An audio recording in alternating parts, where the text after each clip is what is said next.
9-cu sual. Gigabit Ethernet standartında verilənlərin maksimal ötürülmə sürəti nə qədərdir? Gigabit Ethernet standartında verilənlərin maksimal ötürülmə sürəti 1 gigabit böl saniyə və ya 1000 megabit böl saniyədir. Doğru cavabımız B bəndi. IEEE 802.3 standartına görə Ethernet arxitekturasındakı şəbəkədəki kompüterlərin maksimal sayı nə qədər ola bilər? Diqqət etmək lazımdır ki, burada şəbəkədəki soruşulur. Şəbəkədəki kompüterlərin maksimal sayı 1024-dür.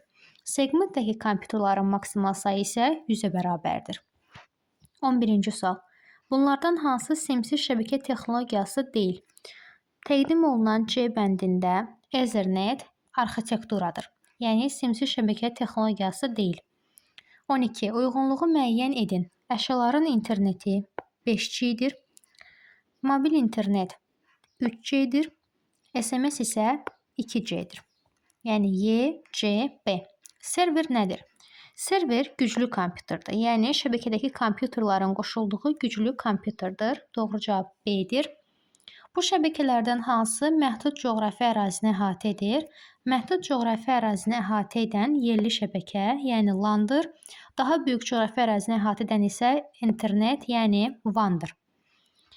Kompüter şəbəkəsinin ümumiləşmiş həndəsi xarakteristikasına nə deyilir? Ümumi həndəsi xarakteristika şəbəkə topologiyasıdır. 16-cı sual. Şəbəkənin bütün kompüterlərinin bir mərkəzi qurğuya birləşdirildiyi şəbəkə topologiyası hansıdır? Bu, ulduz topologiyasıdır. Mərkəzdə bir güclü kompüter olur və digər kompüterlər onunla əlaqələnir.